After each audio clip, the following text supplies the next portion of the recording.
Hi, I'm Zibby Owens, the creator and host of the award-winning podcast that you're listening to right now. Thank you so much, called Moms Don't Have Time to Read Books. It is a daily podcast, 365 days a year, and each day we talk to an author about all of the things related to their career, their book, their life, and more in 30 minutes or less, because who has time? I am now an author myself, although I wasn't when I started this podcast, and you can get my new memoir, Bookends, a memoir of love, loss, and literature, wherever books are sold starting July 1st, and my children's book, Princess Charming. You can learn more about me at zibbyowens.com, but really you're here to learn more about the authors, and that is what we're going to do.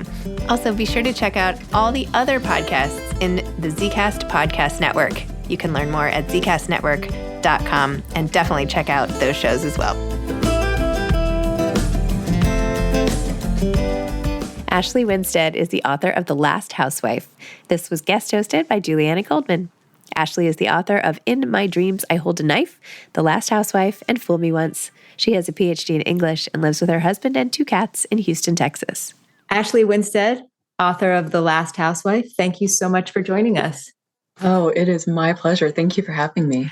So the Washington Post described The Last Housewife as deliciously unputdownable, and I 100% concur. So tell us about The Last Housewife, what it's about.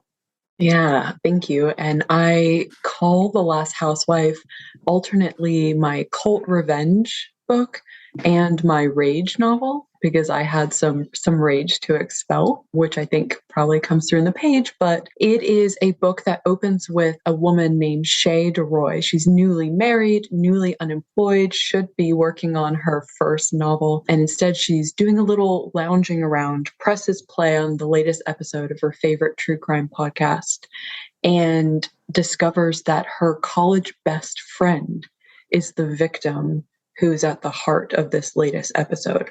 Her body has been found on their old college campus. And if that's not shocking and devastating enough to Shay, she realizes quickly that the manner in which her old best friend Laurel's body has been found almost exactly mirrors the way another woman's body was found on their college campus 8 years ago. So Shay realizes that she might be the only person who's holding a lot of keys to this kind of puzzle of Laurel's death, how Laurel died. And she does what she once vowed she'd never do, which is go back to her old college hometown and start unraveling the threads of her friend's life since she last saw her. And it leads to, darker and darker circles of hell, I guess is one way to put it. Yeah, so that's it in a nutshell. I responded to a text while I was reading it. And I feel like the way I wrote the text was kind of creepy. And I was like, oh God, I'm in deep. I need to take a step back. But you said this was your book about cult revenge and to channel the rage. Tell us where that comes from and why. Yeah, so 2 separate things kind of came together for me in writing this book and figuring out what I was going to do with this second thriller of mine. And the first thing was I have wanted for so long to write a thriller/horror story, because I think this book kind of is on the edge of those 2 genres, about the experience of being a woman in the world.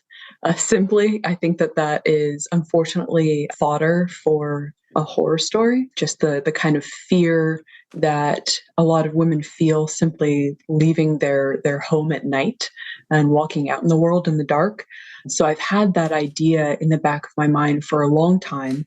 And it wasn't until I got really in deep, talk about falling in deep into a rabbit hole, with the plethora of cult documentaries that came out like a year or 2, maybe 2 years ago, particularly about the NXIVM cult. I watched all of those, went down a rabbit hole reading and researching about NXIVM, and also the Sarah Lawrence sex cult story really caught my eye, though at the time it hadn't received a ton of coverage the way NXIVM did. Something about those 2 cults felt really modern and different to me. Different from cults I was used to reading about, like a religious sect somewhere in the rural wild. These were cults operating right under the surface of society. They were sex cults. They were founded on patriarchal ideologies. And yet you had all of these women who, had financial capital or social capital, heiresses and actresses in some cases with Nexium, and college students with the Sarah Lawrence case. These women handing over their power and autonomy, and swallowing wholesale these really old ideas about what it means to be a woman in the world. I was just fascinated, like, why in 2022 is that still so salient and attractive to women? And those two ideas, all of a sudden I had this lightning bolt moment where I realized, oh my God, there's something about being a woman in the world, the horror of that, and also the way you're conditioned to make yourself small in so many cases, to hand over power and autonomy in really subtle and insidious ways that maps onto the extreme experience of like being in a cult and handing over power that way. So once I realized that connection, like The Last Housewife just unspooled out of me, really. How quickly did it take you to write? I think the first draft was like under 3 months, Wow. Which I was working full time at the time. You were working full time? I was, yeah. As in what capacity? So I worked as a communications director for a progressive political philanthropy, the Arnold Ventures, if you're familiar, probably not. They're based here in Texas, New York, and DC. So I was doing that full time, which was very demanding time-wise. And then every hour I could get free writing. So 2 questions from that. Yeah. Okay, demanding time-wise, but also like the emotional, I would imagine like the emotional trauma in some ways of writing something like that. How did you block off like the writing from like the professional you and the world outside of this novel? I don't know that I did a very good job doing that, to be completely honest with you. And I feel like both my writing world when writing this book and my professional, day job professional world fed each other, because, I joined this organization in 2016. The world was looking very different politically and scary to me. And a lot of the things that I was working on were trying to restore reproductive healthcare access for women across the country, and studying, reproductive care deserts in different states, and just, working on the kind of policy and research of that, among other things.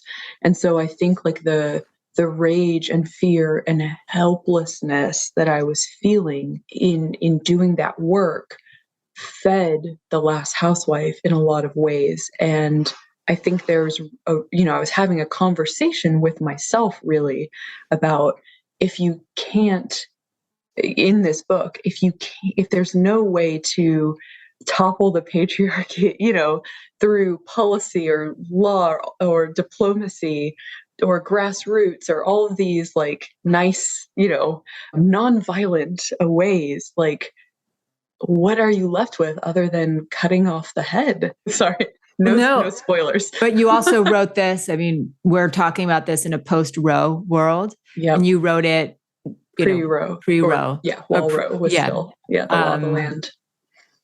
How do you see this book in that context? It's so interesting to me because I actually remember having, and again, I'll try to do a delicate dance around spoilers. There's a moment in The Last Housewife where the true scope of this underground society of men is revealed, and they're, like how high their membership and tentacles kind of reach. And part of it is into the political world. And I remember my editor kicked the manuscript back to me with a note like, do you think this is really plausible? Do you think that it could really go this high, or like, this would be allowable? And I remember having to defend myself and feeling really secure in it because of my work, in my day job, and saying like, yes. And then, I mean, here we are a year later or so from this conversation, and already Roe v. Wade is overturned, and it's like the Supreme Court. You can make speculations about certain members' possible participation in a group. I know that's a salty thing to say, but I've had this like kind of horrific experience of watching real life creep closer and closer to this world that I set up in the book. I don't think it's unfair to say that, if you look at the last 5 years or so, we've all lived through a lot that none of us expected to see in our lifetime, like no matter where you are on the political spectrum. Yep, I completely agree. You've mentioned the word power a lot, and I really think that was such a fascinating theme that you explored throughout the book, the power of beauty, the power dynamics within a marriage, within a relationship, within society. I want to kind of touch on each of those, but first, let's talk about the power of in beauty. And Shay, the main character, is former Miss Texas. Can you talk a bit about that theme and how you explored it in the book? Yeah, so that's always been something that I'm really, really interested in, that has really occupied a lot of my time, just because I am so interested in women and kind of exploring and dissecting women intimately in my books. And beauty is a thing that is such a power, or is felt as such a power for women. Growing up, I remember thinking like, if only I can be beautiful, that'll be like a thing that I can fall back on, or like beauty is this power that you're taught, a thing that you're taught as a power that you can hold on to when you walk into the room. And I think beauty is particularly attractive as a power to people who don't have other means of power. So, for example, growing up, I come from a sincerely working class family who we did not have much of anything. I was the first person in my family to go to college. And I remember so many times feeling like, okay, if nothing else in this, I belong in this room with these people who have so much more than me, because I've dressed well and put my makeup on well today. And, I can pass with beauty as a power. And so I really wanted to explore with Shay. She is like extremely beautiful the way that I imagined her. And she also has grown up without money, without a supportive family infrastructure around her, without a lot of support from teachers or, other mentors. And so she kind of quickly finds that beauty is the thing that she can rely on, is like maybe the only power she has. But of course, like the insidious thing about that is it's double-edged sword. It's Right. a power and a danger, because the same attention that she attracts for being beautiful, principally from men in her like small Texas hometown, is the same thing that makes her vulnerable. It requires her giving something over to them and being at their command. And so that's something that she wrestles with as she grows older. And it's this kind of dynamic that actually makes her vulnerable and prey to Dawn later. And also the way in which Dawn tries to strip her of that power. There was a scene, again, I don't think it's not a spoiler, but where he says to her, you look really beautiful with blonde hair. And then at the next time she sees him, she has a blonde hair and he doesn't say anything. And she noticed that he doesn't say anything. And like, it brought me back to something with a former boss where they made some comment on my appearance. And I went, I was not even 20 at the time. And I went and I changed it, and, it wasn't recognized, and thinking like, oh, what does this mean? It was so relatable and also haunting in how relatable it was. Like, especially I think post Me Too, we've looked back at interactions, times in our life where we just sort of accepted ways that we were talked to or treated. And that's been flipped on its head now. I love that you say that, because so much of I couldn't agree more. And thank you for sharing that. And so much of this book has been inspired by me looking back with a new lens at my life and thinking like, oh my God, look how much of me has been shaped in ways that I didn't even realize by these dynamics. Yeah, no, totally. And in ways that I don't blame us for not knowing, but I hope that women growing up today, or young girls, like we'll see the world in a different way, and that we'll be teaching them to see it in a different way. So let's talk marriage. Yeah. The power dynamic that you explored with marriage is also so interesting, and the connection, the thread that Shay has in her relationships that actually ultimately connect Dawn and her husband Cal. Yeah. So I am newly married when I started writing this book. And, I was older when I got married and had spent quite a lot of time on my own. And I think simply was doing a lot of reflecting about all of the power and autonomy that you maybe give up without even thinking about it, simply by being married. And especially for women, as someone who's always considered myself a feminist and, kind of fiercely independent, I had this moment when I realized post-marriage that my husband I'd let him make all the financial spreadsheets and be in charge of all the finances and know the inner workings of all of that. And I told myself that it was just me like offloading work onto this person.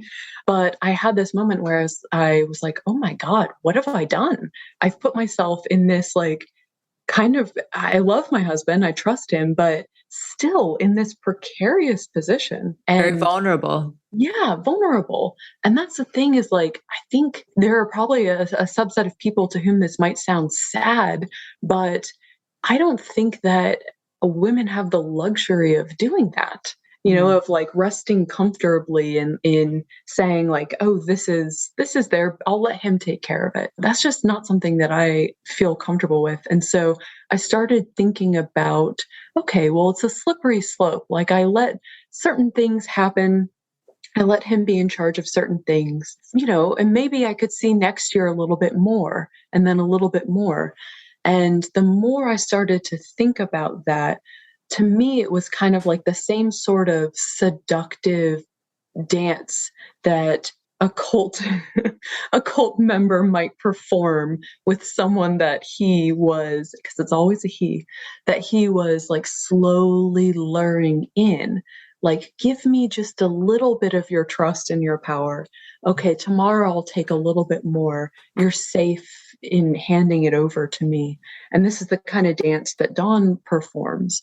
And so I really wanted to kind of marry the Pater Society, which is this cult in the book, to kind of put them on a spectrum with traditional heterosexual marriage, and think about the ways that patriarchal values very clearly underpin the Pater Society, but also really are uncomfortably close to a lot of dynamics that people and women, kind of I've witnessed, are comfortable operating within the confines of their own marriage. And maybe this is my Texas coming out, not to besmirch, Texans, but I've just looked at so many friends and acquaintances and looked at their marriages. And again, I confess my own, and just thought, men are really leading here in a way. Yeah. I think the thought that you just articulated, that you put into conceptualizing this on and putting it down into words, is one of the reasons why it's such a haunting read, and why it just sits with you. But in a glass half full kind of view, you also say that this is a romantic novel. Yeah. So tell us why. So I think that, first of all, no one will accuse me of making all men bad. nor do I believe that at all by any means. So we have this wonderful character of Jamie Knight, appropriately named in this book. And Jamie is Shay's childhood best friend. He is the host of this true crime podcast that she loves listening to. He's the one who kind of uncovers and is fascinated by the circumstances of Laurel's death because he knows that Laurel has a connection to Shay, this friend he's been estranged from, and he is the one who agrees to help Shay, with this project of investigating. So to me, I call this a romantic book because over the course of Jamie interviewing Shay for his podcast, it's not only an arc of horror, kind of like a horrific revelation of, Shay's past and what she's experienced, but it's also, I hope, that the reader can see the revelation of Jamie and Shay's kind of long buried, repressed feelings for one another coming to the surface. And I think Jamie is one of the most romantic men that I've written so far. And I write romance novels too. And still he kind of takes the cake. And to me, it's because I'll just give this spoiler away, but he loves Shay, not in a perfect way. No one's perfect, but so profoundly, despite and with all of her trauma and her flaws, she strips down to her most naked self and shows it to him. And he accepts her and values her and is right by her side and lets her lead, always taking her lead. And to me, that is, the kind of most romantic version of a partner I can imagine. Mm-hmm. So you have that here as a counterweight to the darkness.